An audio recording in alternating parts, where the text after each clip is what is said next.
Hey everyone, welcome back and welcome to your test review for your algebra test, which is coming up next week. So today I just want to take a few minutes to talk about the concepts that you should know about and feel comfortable with. And I'll give you a broad format of what the test is going to look like what topics, how many questions-ish. Yeah, and then I'm going to give you the rest of the class to study, and we will have our first review session as well this evening. So use this class wisely. Try to start your studying if you haven't yet, and it's okay if you haven't yet, but start your studying during today's class so that if you run into any problems today, then you can get those clarified this evening during our first review session. And then over the weekend, continue studying. If you have questions, you can reach out to me through the YouTube comments, through email, through whatever. But then if you don't get an answer to your question, or if you don't have your questions yet by the evening before the test, then I will answer those in the second review session. So let's jump into it. So pretty straightforward plan for this video. By the end of today's lesson, you will know what concepts you're expected to know for the test and which lessons to review on the YouTube channel. So we'll start with the lessons that you should review. So it's not that you have to go back and watch all these videos, but it would be, I think, absolutely fantastic for your test prep if you were to go back through all the lessons of this unit, because that's not something that we, as students of any subject, typically have access to, right? When you're taking a class, when you're in school. Before COVID, there was not really a concept of going back and rewatching the entire lesson for your math class, for your science class, for your English class, anything like that, right? So the fact that we have that for this math class because of the format that I'm using to teach you guys, you have that tool available. The YouTube channel is just there for you to go and have a look at whenever you feel like it. So I would recommend that if you want to get a full refresher of the entire unit I was about to say pre-March break, but pre-Semana Santa, pre-whatever, like before the break, before the couple of lessons where I wasn't able to record, that's something that you can go through. That's lessons 8 to 18 on the YouTube channel, and all the lessons are available on this channel. So if you don't know how to get it, or like how to get to the channel, go to YouTube and type in Esperanza Online, and that's it. All the lessons should be there in the most recent 20-ish videos. And if you can't find the particular one that you're looking for, you can also go by playlist and look for the playlist that's called Advanced Math 2024, and all the videos should be there. Now, if you need or want a breakdown of the different topics that are covered in each lesson so that you don't have to go back and watch all of them, sorry about that sound, that's just the dryer. Here are the topics that are covered in each lesson. So these are basically just the titles of the videos. So we've got a couple of videos on working with one variable, so an introduction to algebra, a little bit of work with one variable problems, then a brief kind of aside, like we're not talking about the main subject of algebra, we're taking a step off to the side to talk about exponents, and then we come back to algebra once we've got a little bit of work with exponents and exponent rules under our belts, and then we jump into problems with two variables. So you can see there's kind of these three chunks to it. And yeah, that's what I was just saying. Three sort of chunks to this unit. At the beginning, we did algebra problems with one variable. Then we did a few lessons on understanding exponents, and then a few videos on algebra problems with two variables. So you can use this page, this slide, as sort of a broad guide of if there's a specific section that you didn't understand very well, or that you've forgotten because it's been too long, or whatever.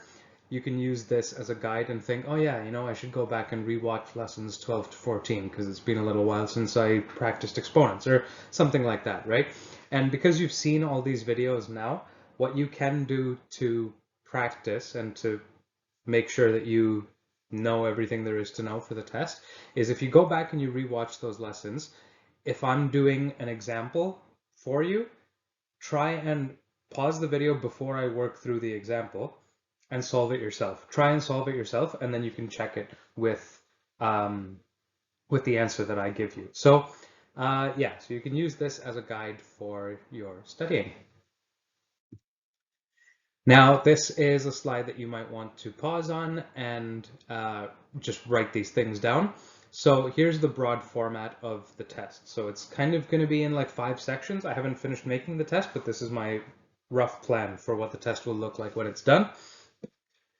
So it'll start with a few algebra problems involving one variable. So anywhere that I say problems and not word problems, they're not word problems. They're going to be just like you're given an equation, it's got a variable in it, figure out what the variable must be equal to, doing what we've been doing to solve algebra problems with one variable. So that's that first point. So that's just, you're given something like, it's not going to be this easy, but you're given something like 9x equals 27 or something like that, right? So there's no words, there's no, you know, Jimmy went to the store and he bought 9 apples and each apple cost $3. It's nothing like that. It's going to be just numbers, just an equation, just a variable, and you got to figure out what the variable must be equal to, and that's it. Then there'll be a few problems. So when I say few is probably somewhere between like 3 and 5 for these first 2 points. Problems involving one variable, and then a few problems involving the exponent rule. So that's things like the product rule, the quotient rule, where if you've got two powers being multiplied together and they've got the same base but different exponents, what does that mean? So if you have forgotten that, go back to lessons 12 to 14. That's where we talked about exponents. So there'll be a few problems involving that. So again, 3 to 5, and it's going to emphasize exponent rules because, as we talked, hopefully you'll remember that the big thing that's really helpful to us when we're working with exponents is making use of those rules. I'm not going to sit here and make you say that, oh, 2 to the exponent 6 is 2 times 2 times 2 times 2, and then do all that much. I don't care. You don't have to do all of that work. What I want you to be able to show me is if I tell you 2 to the exponent 6 divided by 2 to the exponent 4, what is that equal to? I want you to show me that you know how to solve that without just brute force doing all the calculations and doing all the multiplication and stuff. So yeah, go back and review the exponent rules. I'm going to try and keep that section relatively short because it wasn't the main focus of our unit. And then we'll do a few problems, a few algebra problems involving 2 variables. Now, I did say before that a few is somewhere between 3 and 5 normally when I'm talking, when I say a few, but it's not going to be 5 because problems with 2 variables, they take a little bit longer to do, right? You have to isolate, then you have to switch over to the other equation, then you have to do some stuff in that equation, you have to come back to the first equation, there's just a lot of stuff going on, right? So it might be up to like 3. It's definitely not going to be 5. I will decide whether it should be 2 or 3 or 4. If it's something like 4, 2 of them will be very straightforward. So I don't want this test to be too long and something that you're struggling to finish in class time. So yeah, so a few algebra problems, probably more like a couple of algebra problems involving 2 variables, just because they take some work. And then we'll do a bit on word problems. So we'll have 1 or 2 word problems involving 1 variable. So there you should be, we'll try to, what you'll need to know for the word problems is you'll need to be good at reading the paragraph that I give you and extracting that little information that's going to be useful to build your equation. So I'm going to give you a paragraph, so-and-so went to the store to buy some apples, they cost this much, and you need to come up with, oh, that means 9x equals 35 or whatever, right? So, so that's, you're going to have to do that for 1 or 2 problems involving 1 variable. There might be 2 questions of that just because 1 variable problems aren't very hard once you've figured out the equation.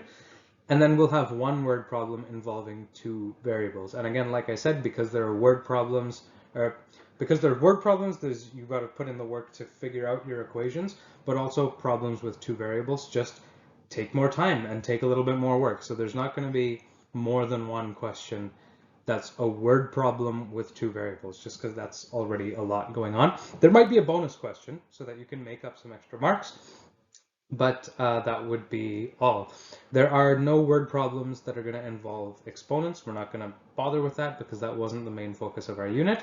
But by all means, if you have questions about exponents, please feel free to let me know, either now or in the review sessions, which incidentally brings me to my final point.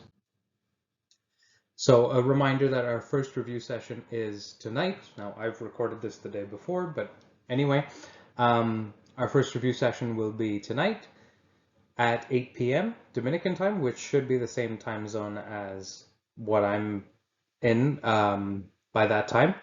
And my schedule just got a whole lot less complicated yesterday. I wasn't really sure like where I'd be, what I'd be doing, when I'd be free. But it looks like I'm going to be free both those days, both those times.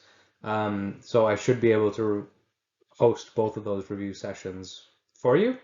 And more details about the test, like a specific number of questions or how many total marks there are or how many marks there are on exponents or these problems or those problems, that'll all be something that I will have ready in time for the second review session on Monday.